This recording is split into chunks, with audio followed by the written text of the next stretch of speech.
Welcome to this explainer. Look, if you're the kind of focused learner who just wants to bypass the fluff and get straight to the core of complex theological concepts, you are in the exact right place. Today, we're going to unpack a highly debated and deeply historical concept, penal substitution. Our goal here isn't to take sides, but to impartially break down Dr. Robert A. Peterson's systematic defense of this theological doctrine, based entirely on his extensive lecture material. We're going to map out the arguments, look at the heaviest academic critiques, and construct a really clear definition from the ground up, using nothing but the source data. Okay, let's dive into this. Here's our roadmap for today to help us navigate this dense theological debate. We'll start by defending the doctrine, move into the cosmic abuse debate, formally define the doctrine, explore efficacy and particularity, and then finally look at the legal results. All right, Section 1, Defending the Doctrine, Critiques and Defenses. Dr. Peterson actually jumps right into the deep end here.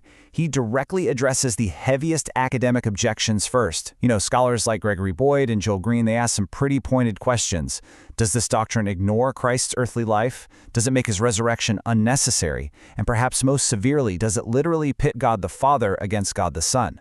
The main argument here is that the penal substitution model kind of isolates the cross from the rest of Jesus' existence, essentially reducing him to just a mere object of punishment. Now, what's really interesting about this is how these opposing views are framed around the concepts of subject versus object.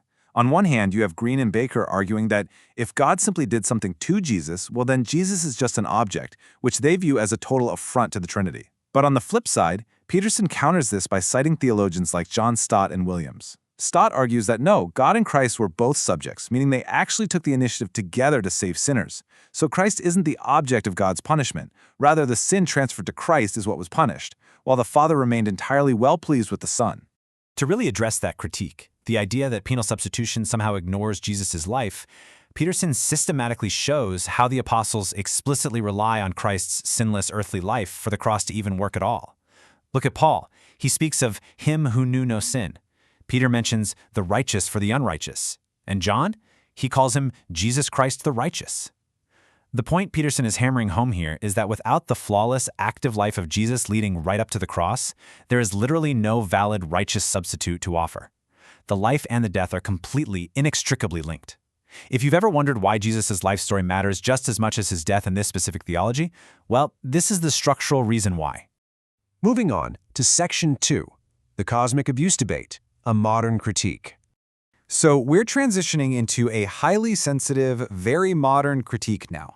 The core of this objection comes from radical feminist theologians Joanne Carlson Brown and Rebecca Parker.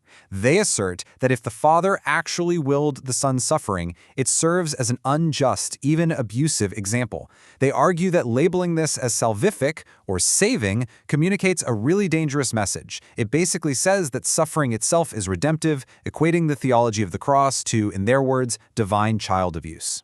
Peterson directly addresses this intense critique, and he does it using a really powerful grounding analogy from New Testament scholar Howard Marshall. Listen to this. A parent who puts himself into the breach and dies to save her child from a burning house is considered praiseworthy. Peterson is using Marshall here to totally reframe the dynamic. The argument is that the cross isn't a picture of abuse at all, but rather a willing, absolutely praiseworthy rescue mission into a burning building to save humanity. Peterson finalizes his defense by shifting that power dynamic entirely. First off, Jesus wasn't a coerced minor, right? He was a willing adult son. Secondly, actual abuse is all about the gratification of the abuser. But here, the Trinity is totally united in a rescue mission, fundamentally replacing a dynamic of abuse with one of complete voluntary sacrifice. Which brings us to Section 3, Defining the Doctrine. What is it? All right. So having cleared the deck of those heavy academic objections, Dr. Peterson leans on theologian Tom Schreiner to build a definition from the ground up. Let's look at this together. The Father sent the Son, who offered himself willingly to satisfy God's justice, taking the place and punishment of sinners, so both holiness and love are manifested. Notice how perfectly this encapsulates Peterson's previous defenses. It explicitly includes the Father's initiative, the Son's willing offering, the satisfaction of justice, and the ultimate display of both holiness and love. It really covers all the bases. So, the crucial point is, if this whole doctrine has ever felt a bit abstract to you, think of these distinct theological mechanics as locking together, kind of like a giant puzzle. First, you have the need. That's humanity's guilt and deserving condemnation due to sin. Next is the initiator, God the Father, or the Trinity as a whole, stepping up to take action to solve that need.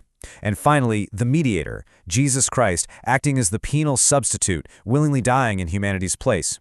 It's a complete, totally self-contained legal and spiritual transaction. Let's move to Section 4, Efficacy and Particularity, Logical Consequences. Now that we have the mechanics defined, we enter a centuries-old logical tripwire. Here's the big question. If the cross actually pays the penalty for sin, like if it perfectly does what it was designed to do, is everyone saved? This introduces the theological concept of efficacy. Basically, if Christ's substitution genuinely works, who exactly does it work for? And this brilliantly illustrates the two logical outcomes of a fully effective substitutionary death.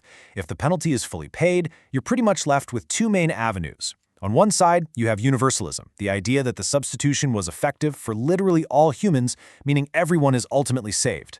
And on the other side is particularity, which is sometimes called definite atonement, the idea that the substitution is effective only for the elect, those whom God has specifically chosen. To navigate this tricky terrain, Peterson relies on theologian J.I. Packer. Packer basically argues that a strong view of substitution absolutely forces a choice between those two options. There's no real middle ground. In his lecture, Dr. Peterson is very straightforward about his own position. He neutrally affirms a Calvinist view of particularity. He rejects universalism as being incompatible with the Bible, but he also acknowledges the deep, deep tension here. He notes that God's absolute sovereignty and genuine human freedom exist in this complex tension throughout the Scriptures. It requires a balance that avoids both extreme universal salvation and the complete erasure of human will. Which brings us to our final part. Section 5, the legal results, courts of salvation. So, we've looked at the defenses and the logic. Now, what does this actually achieve? Well, Peterson breaks the results down into two distinct legal spheres. First up is justification in the criminal court. This is where the believer's record of debt is literally canceled and they're legally accounted as righteous. But importantly, it doesn't stop at merely being acquitted of a crime. The second sphere is adoption, and that occurs in the family court. Here, believers are redeemed from slavery to become actual children of God. So, penal substitution is presented as fully satisfying the demands of both of these divine courts. Let's move to and see how this builds, because critics often claim this doctrine is just far too individualistic. Peterson counters that by zooming way out to a much broader scope. Yes, it is individual, the Son loved me and gave himself for me, but it's also corporate, Christ dying to save his church. And, most fascinatingly, it is cosmic. Drawing on Romans chapter 8, Peterson argues that the curse placed on creation at the fall was, in fact, a penal curse. Therefore, penal substitution removes that curse, meaning this doctrine is the very prerequisite for the physical resurrection and the restoration of a totally new creation. It literally reverses cosmic disorder. But here's the thing. Penal substitution is just one profound piece of a much, much larger puzzle. It leaves us with a really compelling question. If penal substitution covers the legal realm, what about the other pictures of Christ's work, like his victory over demons, his priestly sacrifice, and cosmic restoration? How do all these separate, vibrant pictures lock together to form the complete theological landscape? Well, that is definitely something to keep exploring. Thanks for joining me on this explainer, and keep learning.